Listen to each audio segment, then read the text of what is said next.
So today we are going to begin once again this chapter combustion and flame with the help of this. Okay, combustion and flame. Now, starting with the discussion, first of all, what is a combustible substance? Or what do you mean by combustible substances? Okay, the substances that burn in air to produce heat and light are said to be combustible substances. All those substances that burn in air to produce heat or light or both, they are all generally called combustible substances.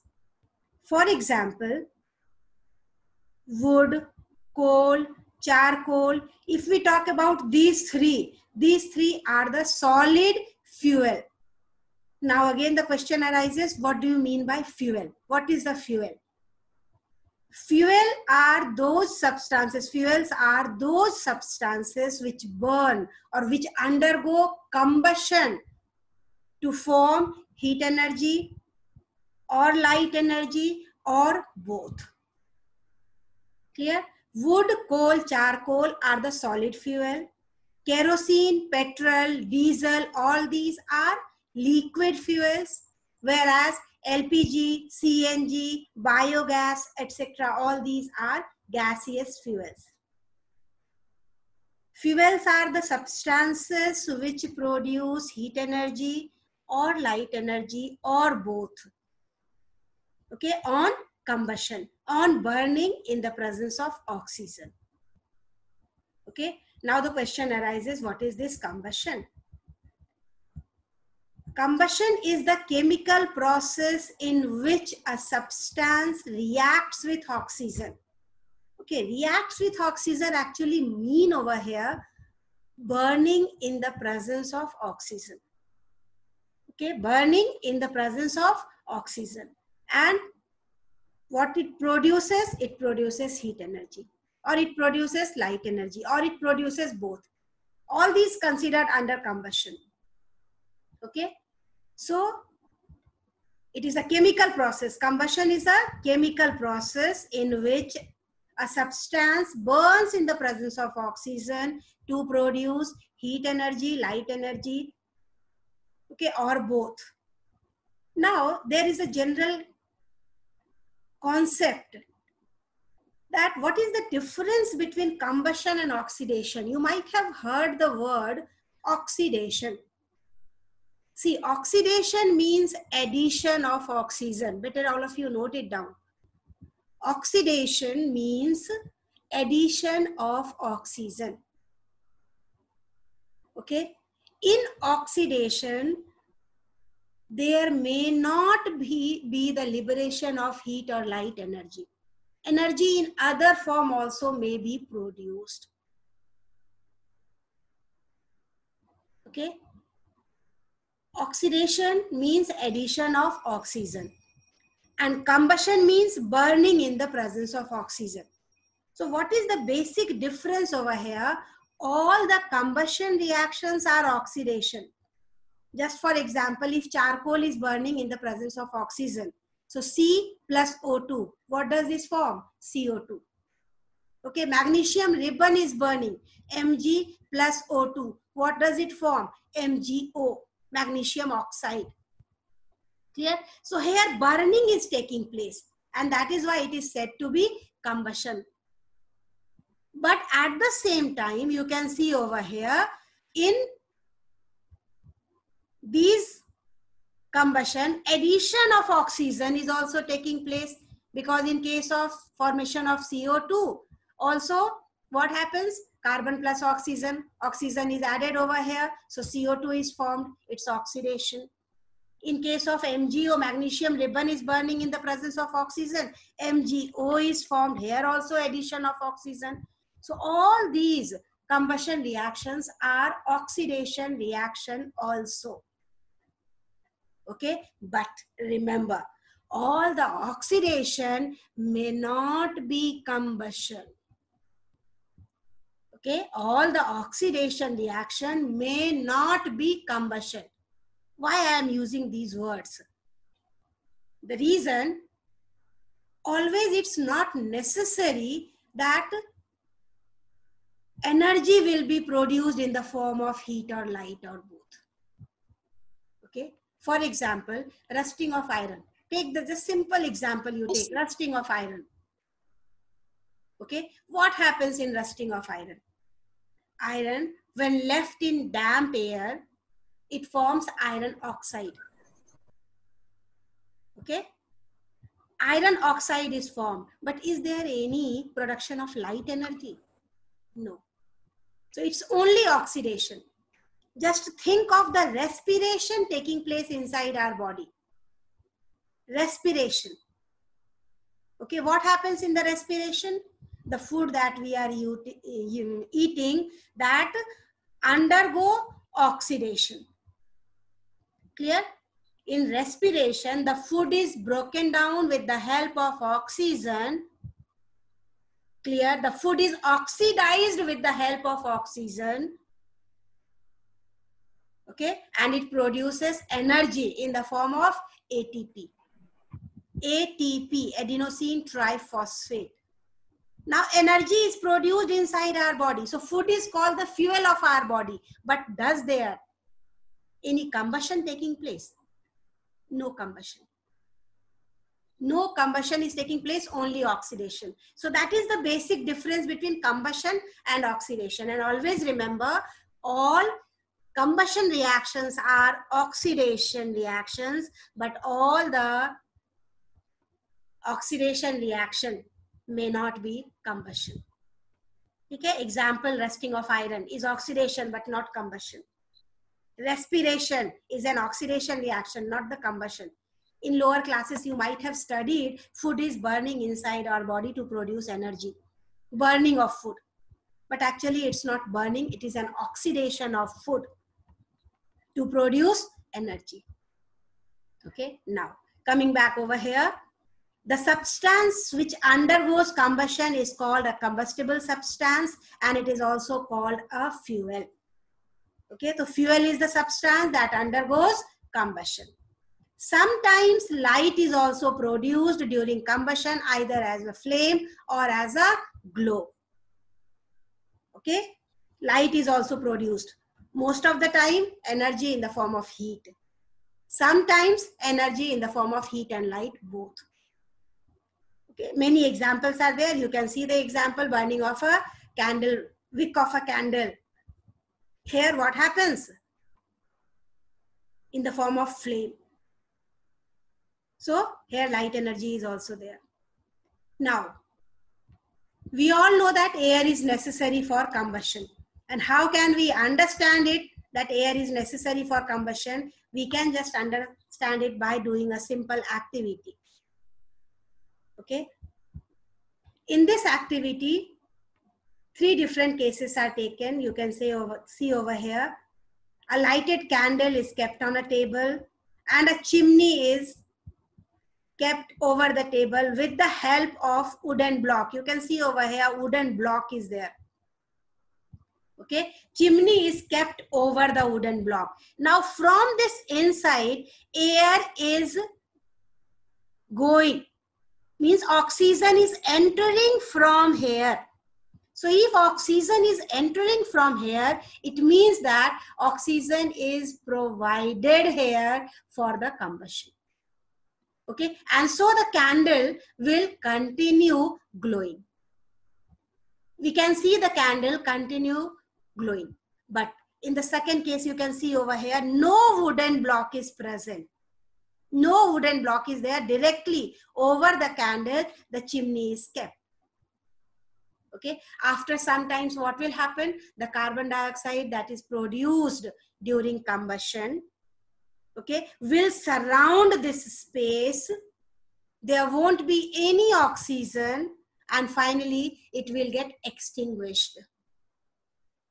Okay, but in the third case, the lighted candle will get extinguished very soon, within very less time.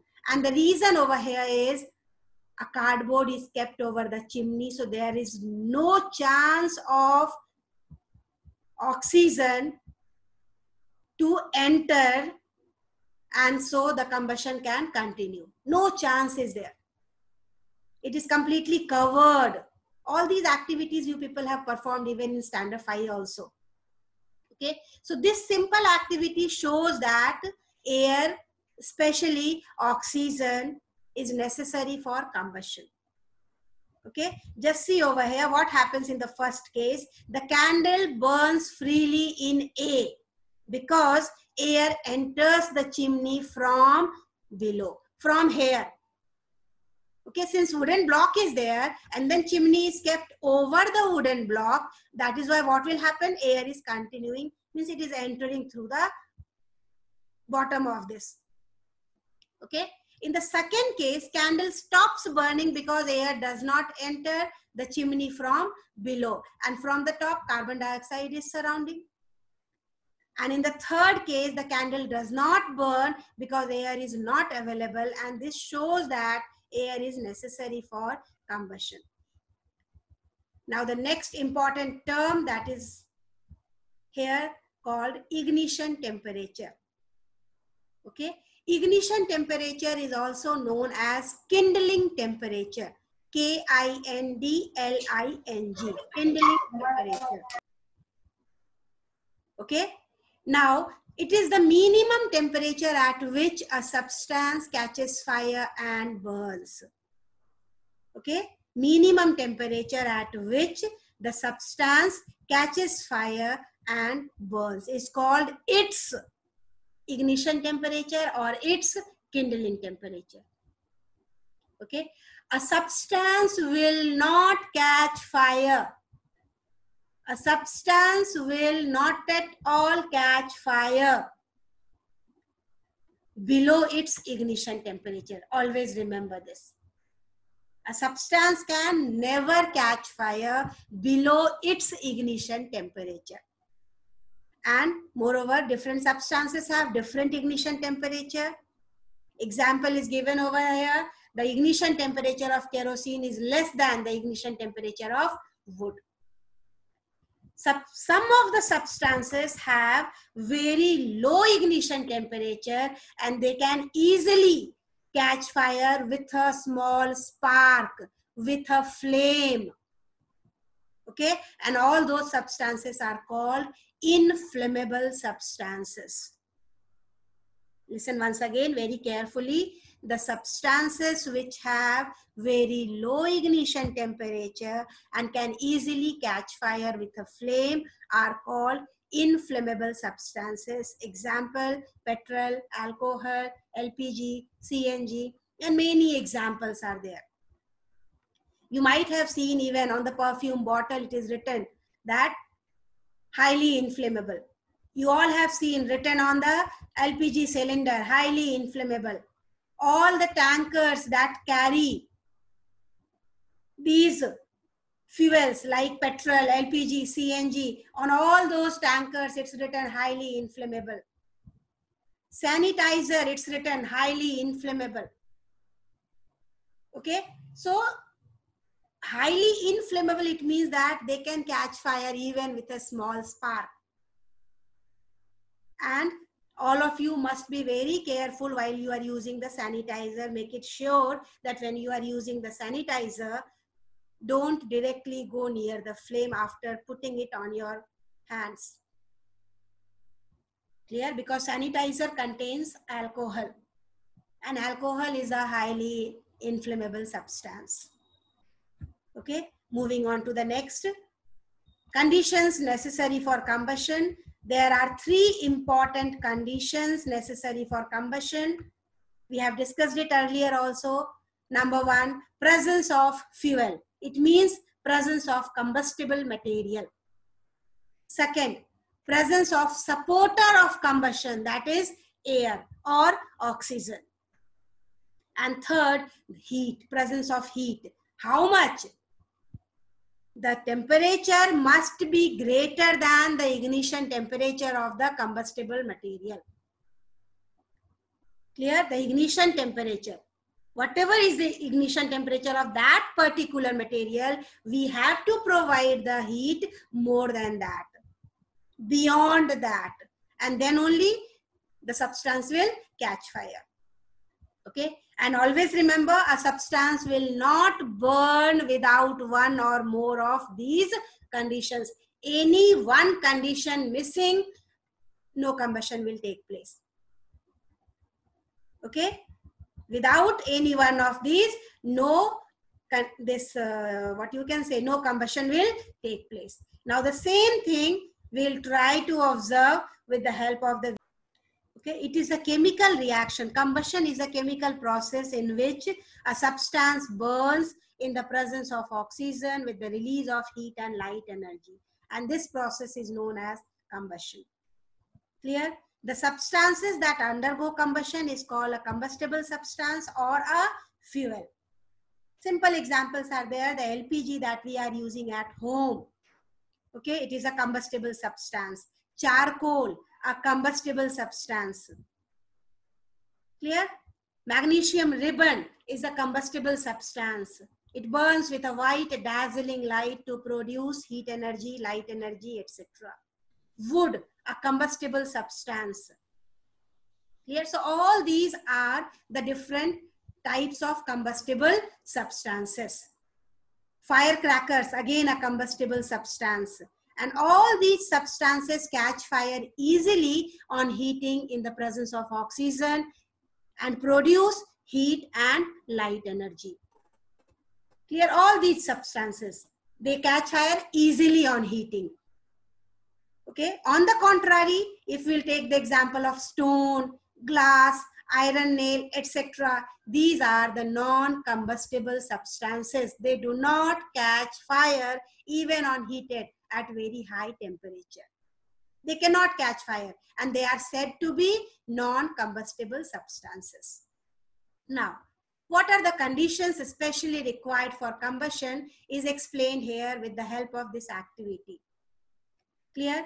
And the temperature required for the combustion, that also we can understand over here. Now just see, 3 candles are lighted on and fixed on a table. 3 different candles are lighted and fixed on a table. Now, in the second candle, all these are burning smoothly. Okay? All these are now burning smoothly. See what will happen. The burning smoothly is there only because there is sufficient supply of air from the atmosphere. Okay?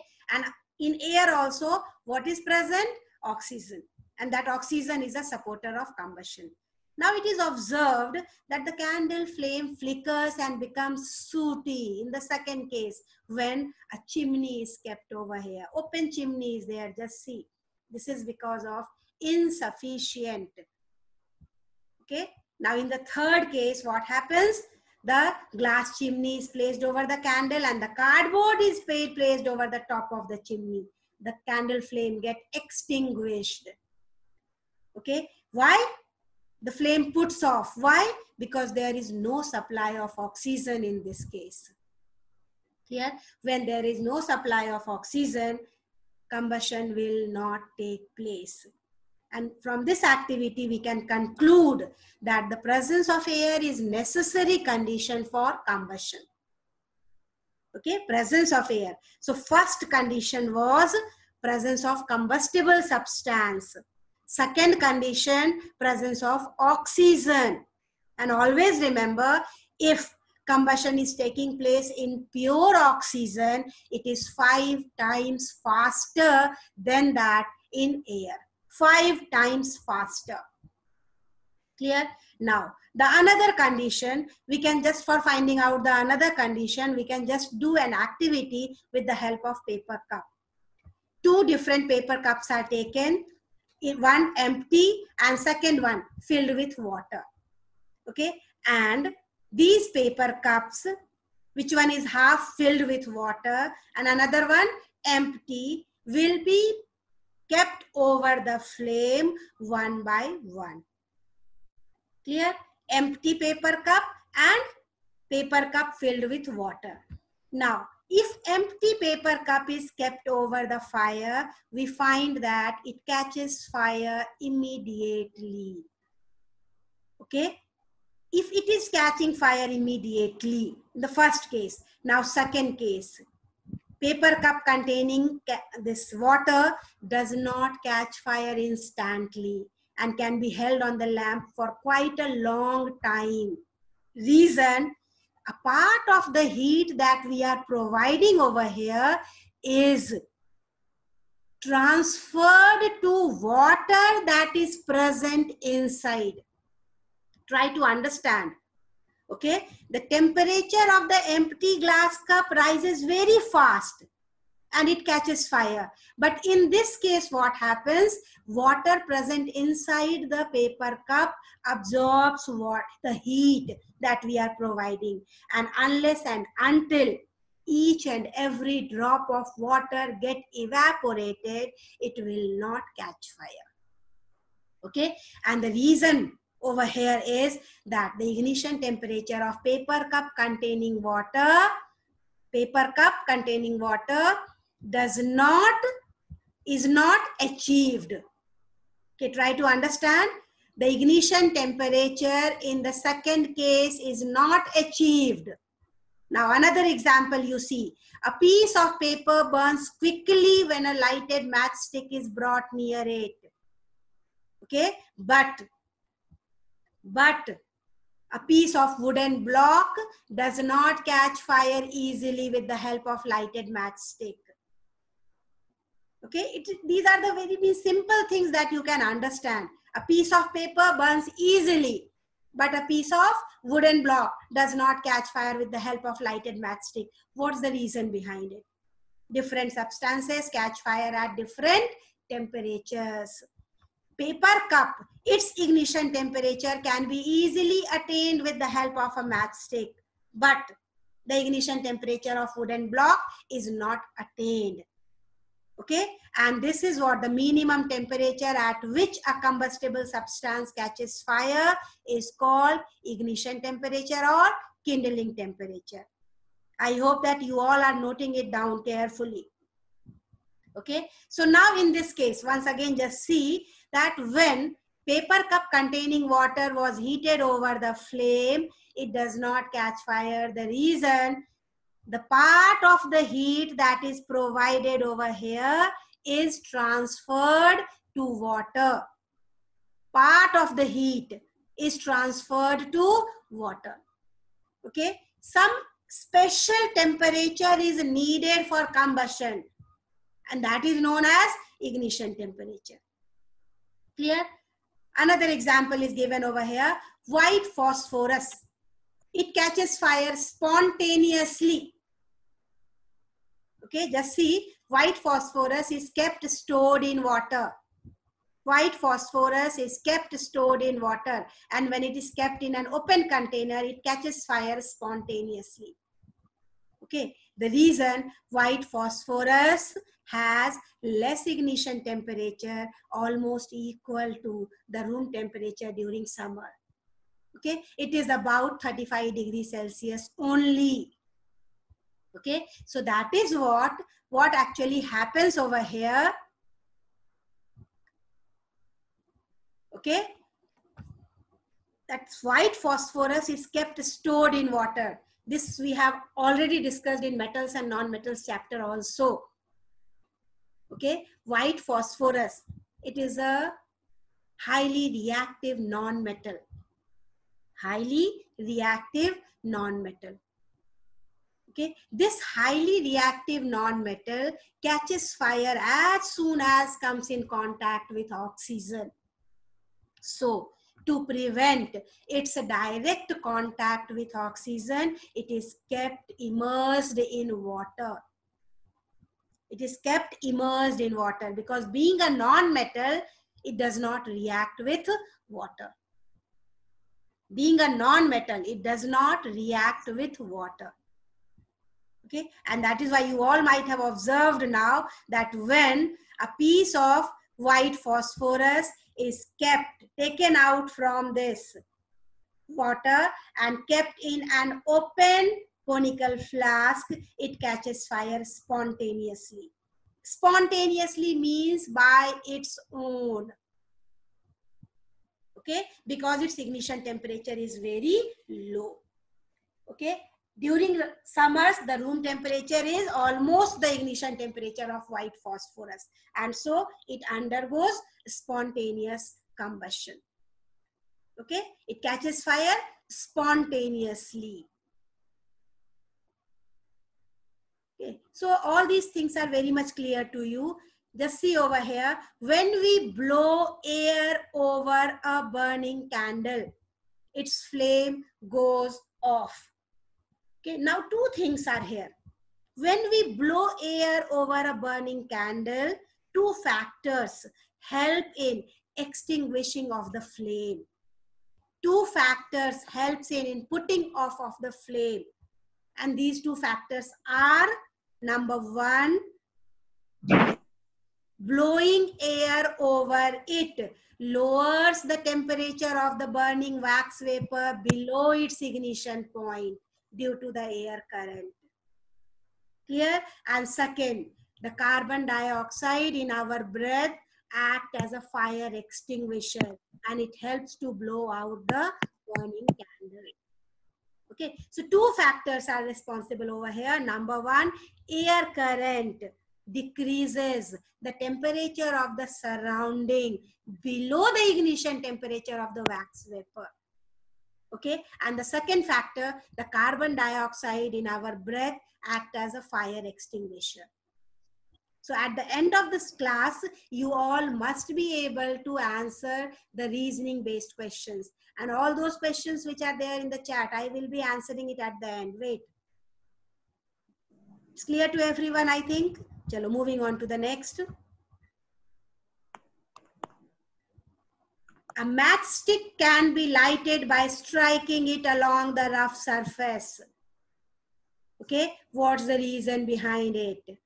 Always remember the tip of the match. Okay, it is made up of a chemical, antimony, trisulfide, and potassium chlorate. Clear? When this head of the or tip of the matchstick is rubbed against the rough surface of the match, that rough surface causes friction. It is made up of, just see written over here, it is made up of powdered glass and red phosphorus. Red phosphorus. Clear? When this tip of the match is rubbed against this, what happens? Due to friction, lot of heat is produced, and that heat is sufficient enough for the chemicals present at the tip to catch fire. And that is why striking this match along the rough surface make it burn. Help in producing the flame. When a matchstick is struck against the rough surface, red phosphorus converts into white phosphorus. Just see what happens. When this matchstick is struck against the rough surface is made up of red phosphorus. It gets converted into white phosphorus, which has very less ignition temperature, and that ignition temperature is attained due to friction. Friction produces heat, well-known fact to all of you.